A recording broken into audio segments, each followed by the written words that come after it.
Historia del siglo XX.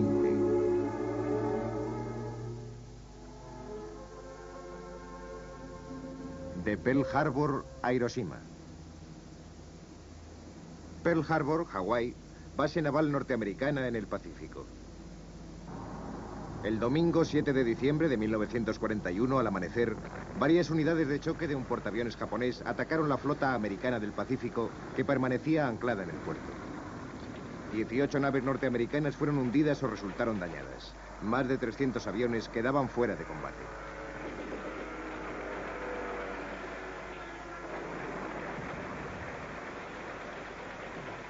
Hoy en día parece increíble que cualquier país en su sano juicio decidiera medirse con los Estados Unidos. ¿Por qué cometió Japón este error?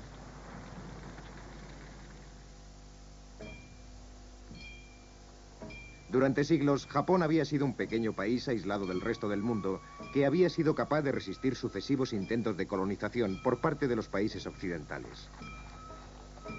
El pueblo creía en la naturaleza divina de su emperador. Más allá de la ceremonia de la vida de palacio, estaban los políticos y generales responsables de gobernar el país en nombre del emperador. Para ellos, si Japón quería sobrevivir en el mundo moderno, tenían que alcanzar a las poderosas naciones industrializadas de Occidente.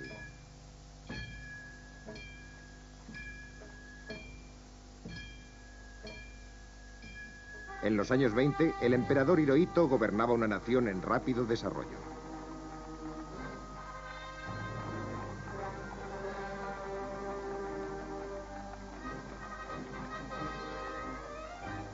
Por lo general, los políticos eran considerados corruptos, pero la gente creía que los soldados, al contrario, eran patrióticos, honrados y leales.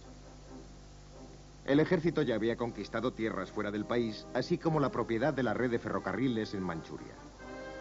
China, país vecino del Japón, había permanecido durante años bajo el dominio de las potencias occidentales, que habían construido sólidas bases militares y navales en el área del Pacífico con el fin de defender sus intereses. Los Estados Unidos se establecieron en Pearl Harbor, Hawái. Gran Bretaña tenía bases en Hong Kong y Singapur. ¿Por qué no iba a hacer lo mismo Japón? En 1922, Japón firmó un tratado naval en Washington. En el tratado se estipulaba que la marina japonesa podía construir 3 buques de guerra por cada 5 británicos y 5 norteamericanos. Los almirantes de la marina japonesa llegaron a sentirse incómodos con este tratado que juzgaban injusto. La crisis mundial de la década de los 30 también afectó y mucho a Japón. Los mercados de Occidente se cerraban cada vez más a la penetración nipona, pero Japón necesitaba exportar para poder pagar sus propios suministros. Cada año había más bocas que alimentar. El pueblo japonés empezó a temer que padecería hambre.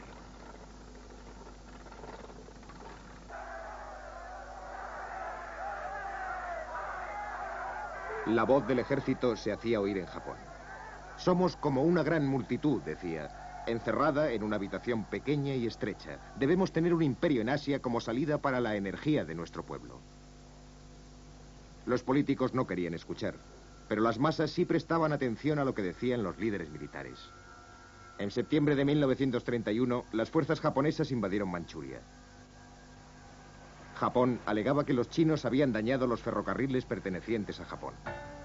China y Norteamérica protestaron ante el gobierno de Tokio, pero este no pudo controlar al ejército.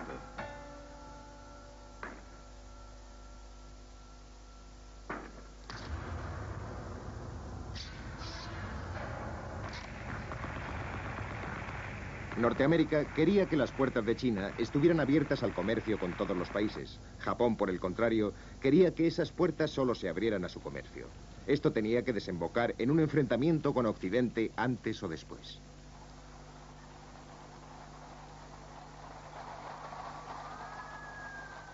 En marzo de 1932, Manchuria estaba en poder de Japón, que la llamó Manchukuo y envió allí un emperador títere, Puyi, el último de la familia de los manchú.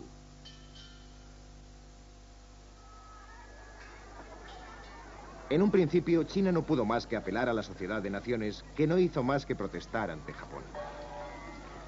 En 1936, los líderes comunistas y nacionalistas chinos dijeron que se iban a unir para luchar contra Japón.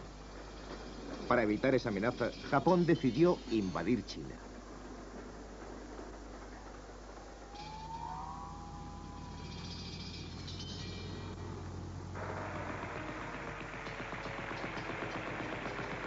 En julio de 1937 estalló la guerra chino-japonesa que duraría casi 8 años. Los invasores bombardearon el puerto de Shanghái y aterrorizaron a los chinos.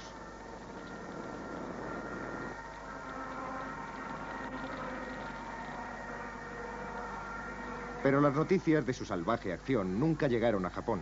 En casa, los japoneses solo estaban al tanto de sus espléndidas victorias contra hordas de bandidos chinos. En octubre de 1938, los japoneses habían tomado casi toda la costa china. América interrumpió su comercio con Japón, pero los generales japoneses reaccionaron con desprecio. ¿Acaso podía un país dominado por el desempleo como Estados Unidos luchar contra un país trabajador como Japón? Los alcohólicos fanáticos del jazz norteamericanos no tenían la menor posibilidad de triunfar ante los sanos campesinos japoneses. América era la tierra de los gánsteres, decían, mientras que en Japón la vida de cada soldado era la vida del emperador.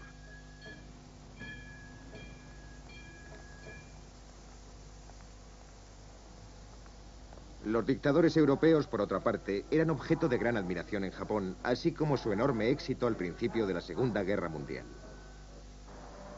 En junio de 1940, Japón lanzó el proyecto Esfera de Coprosperidad de la Gran Asia Oriental, destinado a conquistar todo el sudeste asiático y tomar por la fuerza los materiales bélicos que precisaba.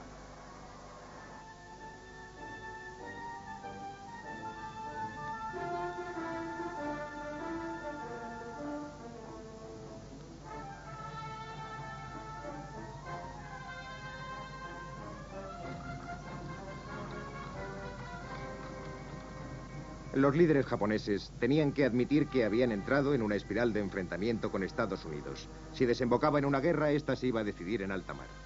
Una vez aplastada, la Marina norteamericana no podría recuperarse antes de un año, y en un año Japón tenía mucho tiempo para tomar todo el sudeste de Asia. Para entonces los Estados Unidos se lo pensarían 2 veces antes de intervenir en un área tan extensa. Ese era el plan.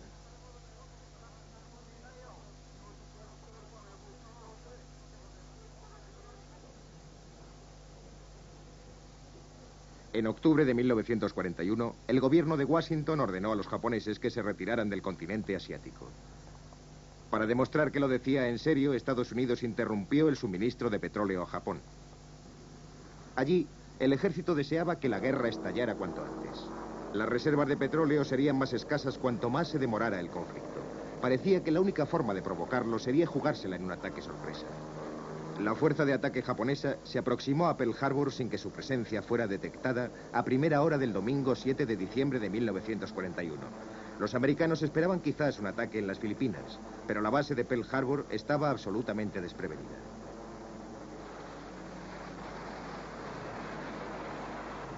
En realidad, el ataque causó menos daño de lo que inicialmente se pensó. Casi ninguno de los depósitos de combustible, los diques secos y los talleres de reparaciones sufrieron desperfectos. El azar quiso, por otra parte, que los portaaviones americanos hubieran salido a alta mar a hacer maniobras. Pero si América hubiera perdido sus portaaviones, quizás la gran jugada de Japón hubiera dado resultado. Pido al Congreso que declare que desde el ataque cobarde y no provocado de Japón, el pasado domingo, 7 de diciembre de 1941, existe un estado de guerra entre los Estados Unidos y el Imperio japonés.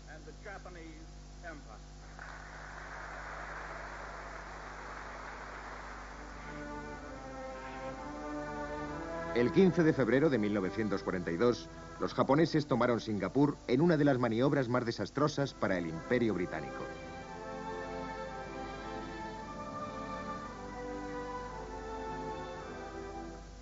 El comandante japonés, Yashimoto, aceptó la rendición de casi 130.000 soldados británicos y de la Commonwealth, muchos de los cuales acababan de llegar a Singapur. La caída de Singapur supuso un duro golpe para el prestigio de Occidente. A comienzos de 1942, Japón estaba invadiendo país tras país, isla tras isla. Las poblaciones de todos estos territorios subyugados odiaban al ejército japonés. Pero se había quebrado el poder de Occidente en el sudeste de Asia. En el verano de 1942, los japoneses ya habían llegado a Birmania, muy cerca de la frontera con India.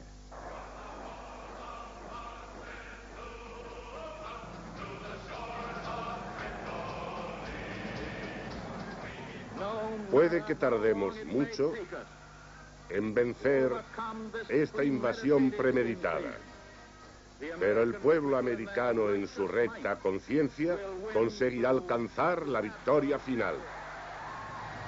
Los japoneses empezaban a darse cuenta de que habían despertado a un gigante dormido.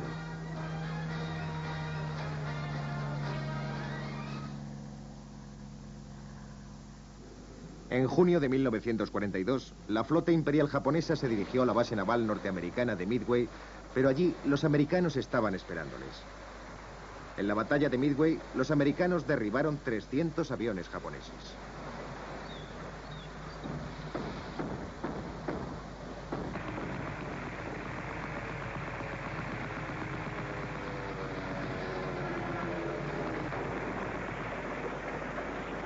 También fueron hundidos 4 portaaviones japoneses. La noticia de esta derrota minó la confianza del mando nipón, aunque nunca llegó a oídos del pueblo.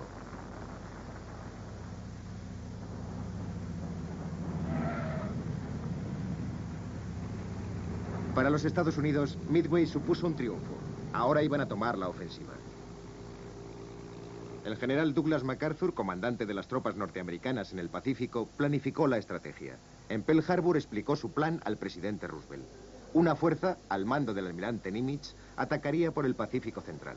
La otra, encabezada por el propio MacArthur, a través del suroeste del Pacífico.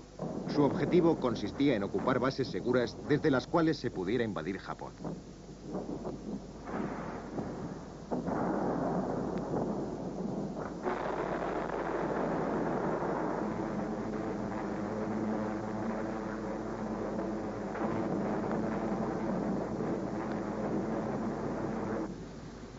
En una serie de ataques, moviéndose con rapidez de una a otra isla, las tropas americanas empezaron a presionar a las japonesas.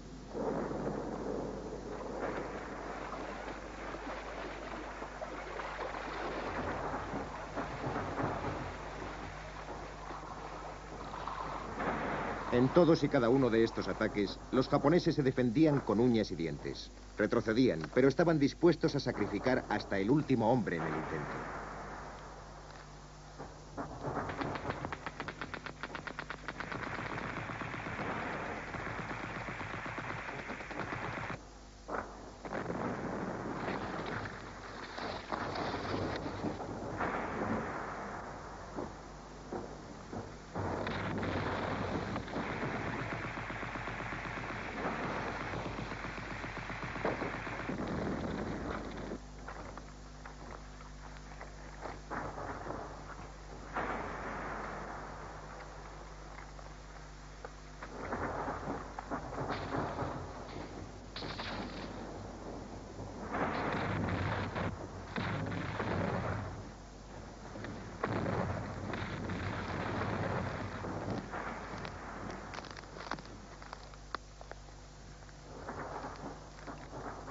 Las pérdidas en ambos frentes eran inmensas.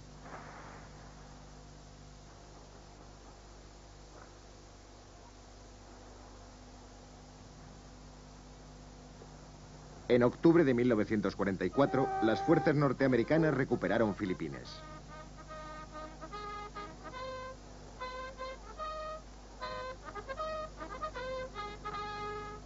En Birmania, también los japoneses estaban cediendo ante las tropas británicas, norteamericanas y de la Commonwealth.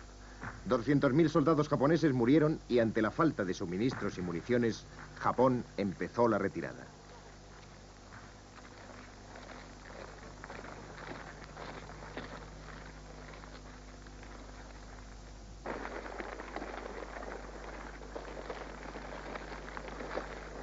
Saipán estaba dentro de la órbita de Tokio, la capital japonesa. Al principio, los americanos bombardearon las fábricas de aviones, pero en marzo de 1945 empezaron a lanzar una lluvia de bombas en las ciudades niponas, muchas de ellas construidas casi totalmente de madera.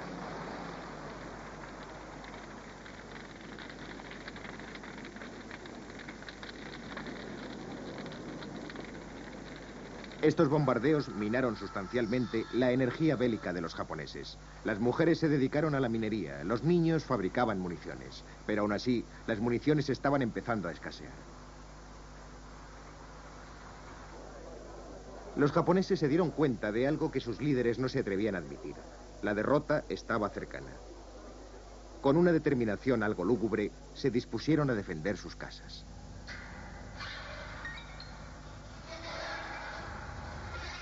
Incluso el sacrificio insensato de los pilotos suicidas o kamikazes era en vano. El 1 de abril de 1945, los americanos invadieron Okinawa.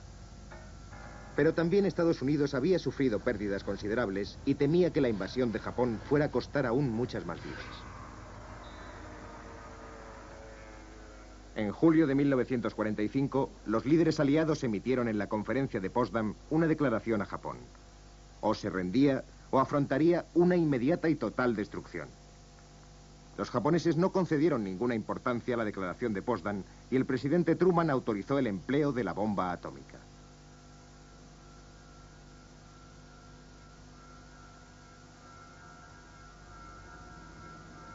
A primeras horas del 6 de agosto de 1945, un bombardero americano, el Enola Gay, inició el vuelo con destino a Hiroshima, al sur de Japón. En su escotilla, solo una bomba. La tripulación americana la llamaba el Pequeño, pero tenía un poder explosivo gigantesco.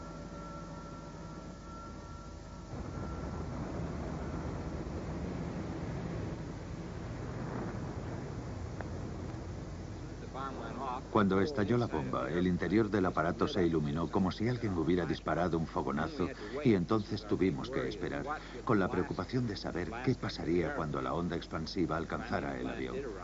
Finalmente la onda expansiva llegó y fue como estar en un cubo de basura mientras alguien está dándole patadas. Después nos acercamos a la ventanilla y vimos la ciudad completamente cubierta por el humo, mientras esa enorme nube en forma de hongo se seguía elevando. Ahora todo el mundo la asocia con la bomba, pero entonces fue la primera vez que veíamos algo así.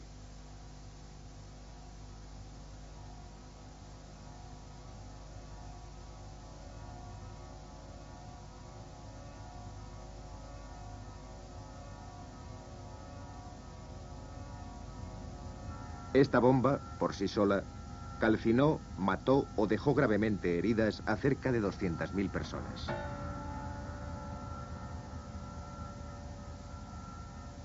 Pero no fue realmente el horror ante la tragedia de Hiroshima lo que impulsó al gobierno de Japón a rendirse, sino las noticias de que Rusia, de acuerdo con el presidente Truman, había invadido Manchuria y Corea. Cuando 2 días después los americanos lanzaron una segunda bomba en Nagasaki, el emperador ordenó la rendición en unas imágenes televisadas a todo el país. Más de 500 oficiales del ejército y la marina realizaron suicidios rituales. La rendición japonesa tuvo lugar a bordo del Missouri el 2 de septiembre de 1945.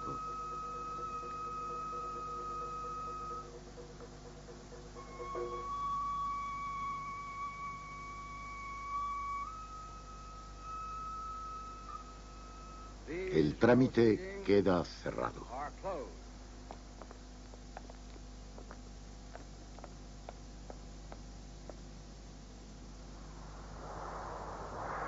Desde 1945, Japón se ha convertido en un firme aliado de los Estados Unidos. Los trabajadores nipones disfrutan ahora del nivel de vida más alto en toda Asia. Sus productos son conocidos en todo el mundo por su calidad.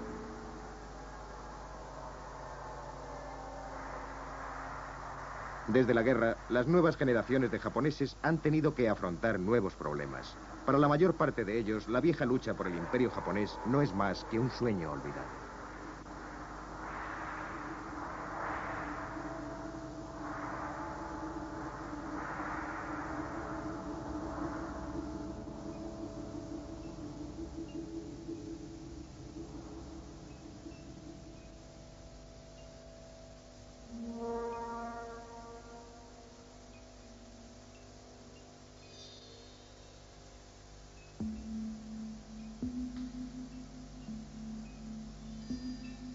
Almirante Nimitz atacaría por el Pacífico Central. La otra, encabezada por el propio MacArthur, a través del suroeste del Pacífico. Su objetivo consistía en ocupar bases seguras desde las cuales se pudiera invadir Japón.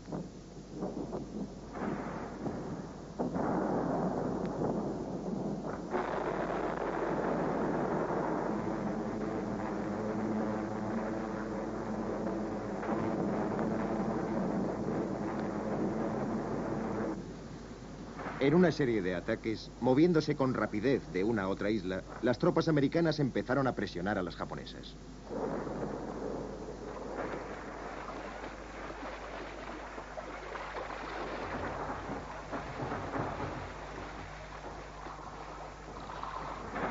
En todos y cada uno de estos ataques, los japoneses se defendían con uñas y dientes. Retrocedían, pero estaban dispuestos a sacrificar hasta el último hombre en el intento.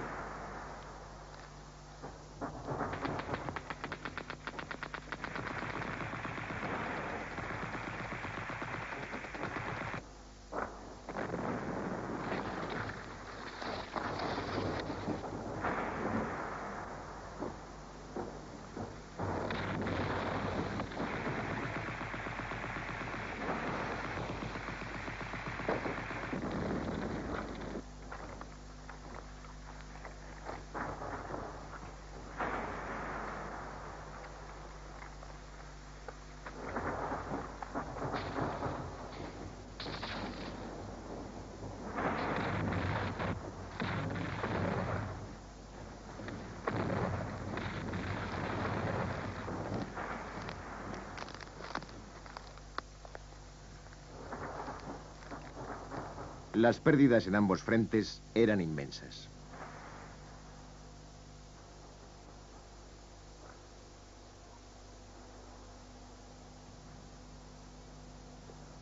En octubre de 1944, las fuerzas norteamericanas recuperaron Filipinas.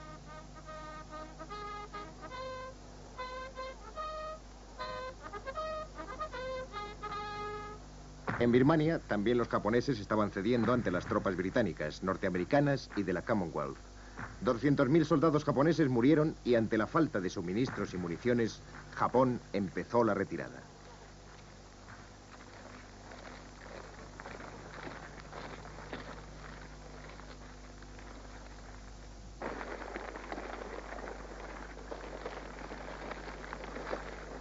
Saipán estaba dentro de la órbita de Tokio, la capital japonesa. Al principio, los americanos bombardearon las fábricas de aviones, pero en marzo de 1945 empezaron a lanzar una lluvia de bombas en las ciudades niponas. Para ellos, si Japón quería sobrevivir en el mundo moderno, tenían que alcanzar a las poderosas naciones industrializadas de Occidente.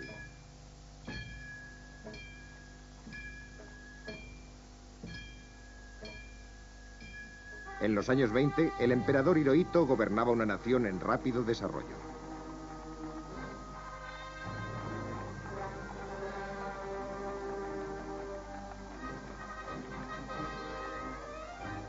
Por lo general, los políticos eran considerados corruptos, pero la gente creía que los soldados, al contrario, eran patrióticos, honrados y leales.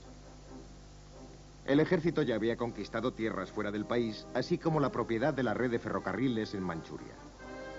China, país vecino del Japón, había permanecido durante años bajo el dominio de las potencias occidentales que habían construido sólidas bases militares y navales en el área del Pacífico con el fin de defender sus intereses.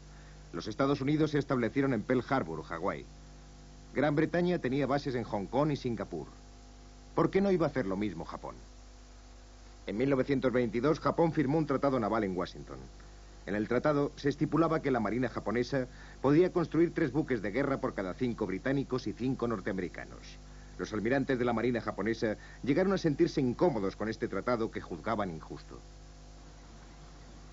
La crisis mundial de la década de los 30 también afectó y mucho a Japón. Los mercados de Occidente se cerraban cada vez más a la penetración nipona, pero Japón necesitaba exportar para poder pagar sus propios suministros. Cada año había más bocas que alimentar. El pueblo japonés empezó a temer que padecería hambre.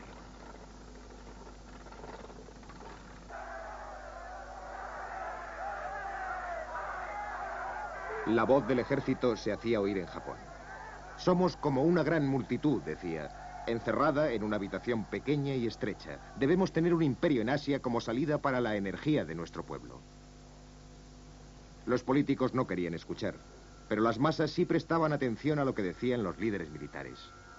En septiembre de 1931, las fuerzas japonesas invadieron Manchuria. Japón alegaba que los chinos habían dañado los ferrocarriles pertenecientes a Japón. China y Norteamérica protestaron ante el gobierno de Tokio, pero este no pudo controlar al ejército.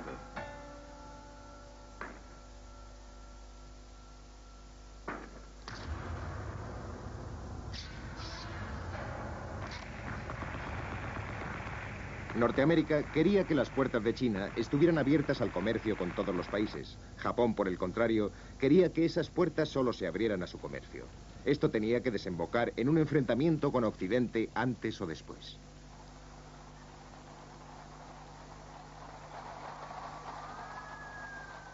En marzo de 1932, Manchuria estaba... Norteamérica quería que las puertas de China estuvieran abiertas al comercio con todos los países. Japón, por el contrario, quería que esas puertas solo se abrieran a su comercio. Esto tenía que desembocar en un enfrentamiento con Occidente antes o después.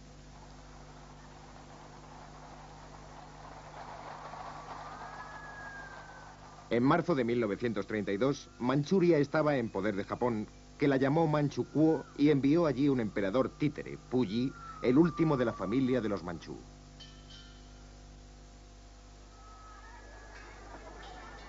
En un principio, China no pudo más que apelar a la Sociedad de Naciones, que no hizo más que protestar ante Japón. En 1936, los líderes comunistas y nacionalistas chinos dijeron que se iban a unir para luchar contra Japón. Para evitar esa amenaza, Japón decidió invadir China.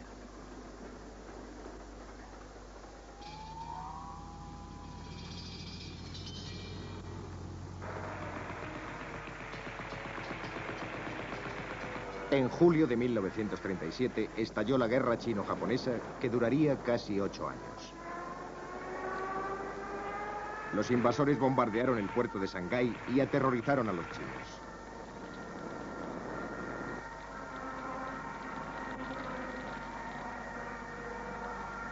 Pero las noticias de su salvaje acción nunca llegaron a Japón. En casa, los japoneses solo estaban al tanto de sus espléndidas victorias contra hordas de bandidos chinos. En octubre de 1938, los japoneses habían tomado casi toda la costa china. América interrumpió su comercio con Japón, pero los generales japoneses reaccionaron con desprecio. ¿Acaso podía un país dominado por el desempleo como Estados Unidos luchar contra un país trabajador como Japón? Los alcohólicos fanáticos del jazz norteamericanos no tenían la menor posibilidad de triunfar ante los sanos campesinos japoneses. América era la tierra de los gánsteres, decían, mientras que en Japón la vida de cada soldado era la vida del emperador.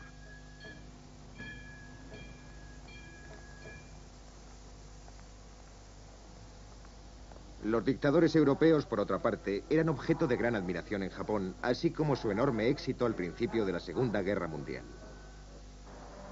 En junio de 1940, Japón lanzó el proyecto Esfera de Coprosperidad de la Gran Asia Oriental, destinado a conquistar todo el sudeste asiático y tomar por la fuerza los materiales bélicos que precisaba.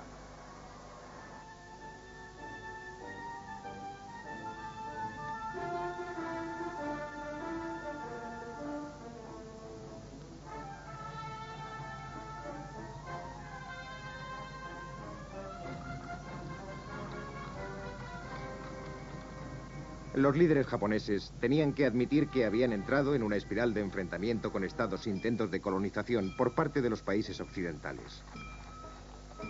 El pueblo creía en la naturaleza divina de su emperador. Más allá de la ceremonia de la vida de palacio, estaban los políticos y generales responsables de gobernar el país en nombre del emperador. Para ellos, si Japón quería sobrevivir en el mundo moderno, tenían que alcanzar a las poderosas naciones industrializadas de Occidente.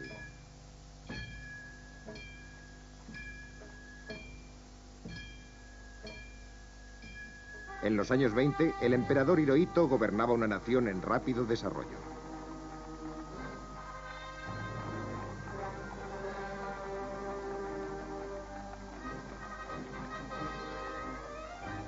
Por lo general, los políticos eran considerados corruptos, pero la gente creía que los soldados, al contrario, eran patrióticos, honrados y leales. El ejército ya había conquistado tierras fuera del país, así como la propiedad de la red de ferrocarriles en Manchuria.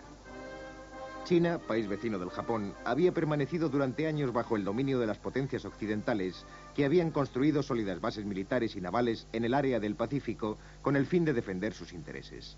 Los Estados Unidos se establecieron en Pearl Harbor, Hawái. Gran Bretaña tenía bases en Hong Kong y Singapur. ¿Por qué no iba a hacer lo mismo Japón? En 1922, Japón firmó un tratado naval en Washington. En el tratado se estipulaba que la marina japonesa podía construir 3 buques de guerra por cada 5 británicos y 5 norteamericanos. Los almirantes de la Marina japonesa llegaron a sentirse incómodos con este tratado que juzgaban injusto. La crisis mundial de la década de los 30 también afectó y mucho a Japón. Los mercados de Occidente se cerraban cada vez más a la penetración nipona, pero Japón necesitaba exportar para poder pagar sus propios suministros. Cada año había más bocas que alimentar. El pueblo japonés empezó a temer que padecería hambre.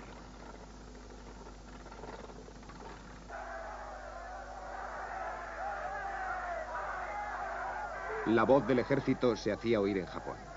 Somos como una gran multitud, decía, encerrada en una habitación pequeña y estrecha. Debemos tener un imperio en Asia como salida para la energía de nuestro pueblo. Los políticos no querían escuchar, pero las masas sí prestaban atención a lo que decían los líderes militares. En septiembre de 1931, las fuerzas japonesas invadieron Manchuria. Japón alegaba que los chinos habían dañado los ferrocarriles pertenecientes a Japón.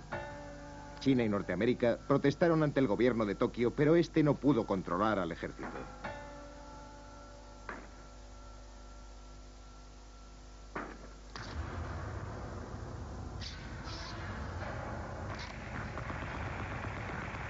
Norteamérica quería que las puertas de China estuvieran abiertas al comercio con todos los países.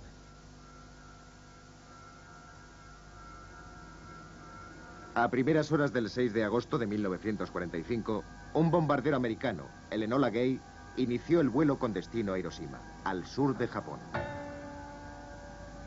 En su escotilla, solo una bomba. La tripulación americana la llamaba el Pequeño, pero tenía un poder explosivo gigantesco.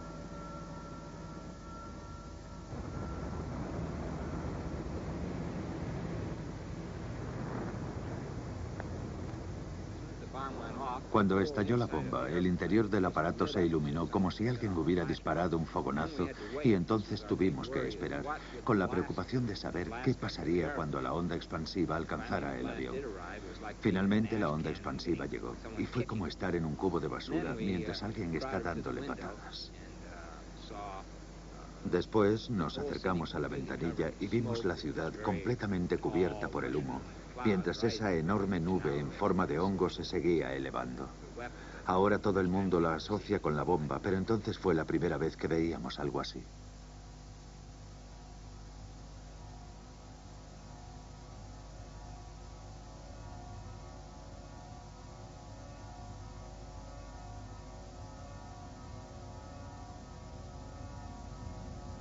Esta bomba, por sí sola, calcinó, mató o dejó gravemente heridas a cerca de 200.000 personas.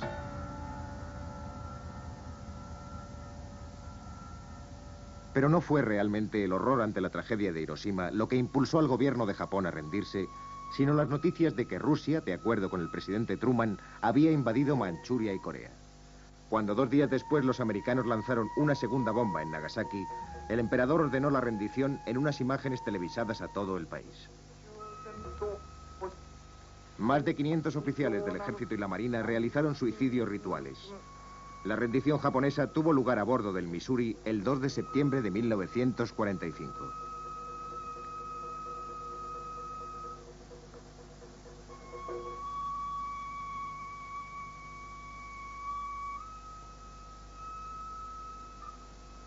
El trámite queda cerrado.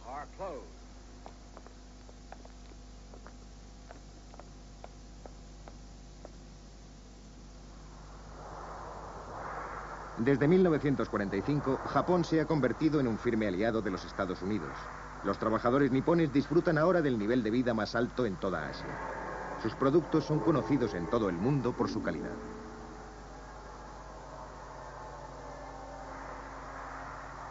Desde la guerra, las nuevas generaciones de japoneses han tenido que afrontar nuevos problemas. Para la mayor parte de ellos,